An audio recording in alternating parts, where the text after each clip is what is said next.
शेर को ये मालूम हो चुका है कि रिदा उसे छोड़कर जा चुकी है, इसीलिए वो फजर से यही कहेगा कि मेरे तमाम रिश्ते मुझे आहिस्ता आहिस्ता छोड़कर जा रहे हैं, अब ये देखना है कि तुम मुझे कब छोड़कर जाती हो। फजर का जवाब सुनकर शेर को तसल्ली होगी, जो उसे यही कहेगी। वो उसे कहेगी कि मैं तुम्हें कभी छोड़कर नहीं जाऊंगी। शेर उससे रिक्वेस्ट करेगा कि किसी भी तरीके से करके मुझे इस पागल खाने से रिहा करवाया जाए, उसकी जान छुड़वाई जाए, वो दवाइयाँ खा खा कर थक चुका है। तब फजर उसे कहेगी कि तुम्हें मेरी बात गौर से सुननी होगी, ना तो तुम्हें यहाँ की कोई दवाई खानी है और ना ही कोई मेडिसिन खानी है। कैमरे लगे हुए हैं, हम ऐसा कुछ न कुछ करेंगे, तुम्हें सिर्फ दवाई खाने की एक्टिंग करनी होगी। यहाँ पर फजर जैसे ही मेडिसिन लाएगी, रंगूल वाला उसे खुद देख रहा होगा, लेकिन शेर मेडिसिन नहीं खाएगा बल्कि चुपके से फजर की जेब में ही रख देगा। बदरज़बान को जैसे ही फजर के बारे में मालूम होगा, वो डॉक्टर रंगूल वाला के पास आएगा और उस डॉक्टर से, जो कि शेर ज़बान पर मुकर्रर है, उससे कहेगा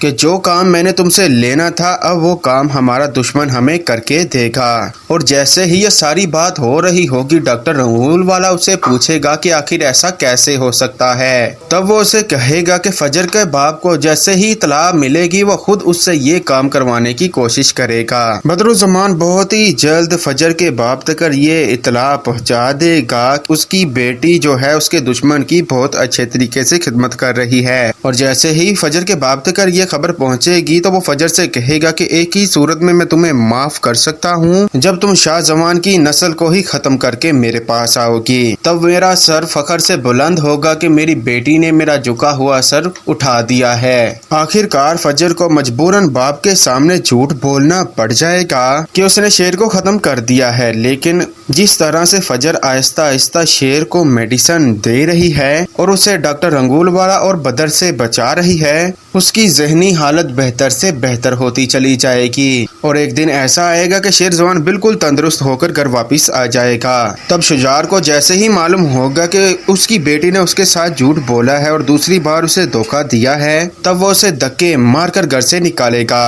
तभी वहाँ पर शेर जवान भी आ पहुँचेगा। शेर जवान फजर की ये हालत देखकर दंग रह जाएगा। तब शेर जवान फजर को अपने साथ घर लेकर आएगा और उधर शुजात यही कहेगा कि उसकी बेटी उसके लिए मर चुकी है। यहाँ पर ताजवर भी अपने भाई को भड़काने का काम बखूबी अंजाम देगी। शुजात के इस फैसले के बाद फजर की माँ को बहुत ही ज्यादा तकलीफ होगी, लेकिन वो अपने शोहर के फैसले के सामने कुछ भी नहीं बोल सकती। शेर जवान फजर को लेकर अपनी हवेली घर वापस आ जाएगा और अपनी माँ से यही कहेगा कि वो फजर से मोहब्बत करता है। ये वो लड़की है जिसने तब उसका साथ दिया जब उसके अपने ही उसका साथ छोड़ चुके थे। ये लड़की अब इस घर में ही रहेगी और वो उससे शादी करेगा। जल्द ही शेर जवान और फजर की शादी हो जाएगी, लेकिन शेर जवान को अभी भी अपने चाचा से खतरा है। अभी भी उसके हाथ उसके पूरे सबूत नहीं लगे हैं। जिस तरह से शुजात को उसने भड़काया था, शुजात ने तो बेटी को घर से धक्के मारकर निकाल दिया, लेकिन अब बदर जवान के दिन भी गिने जा चुके हैं। शेर जवान सबसे पहले दुश्मनी खत्म करना चाहेगा।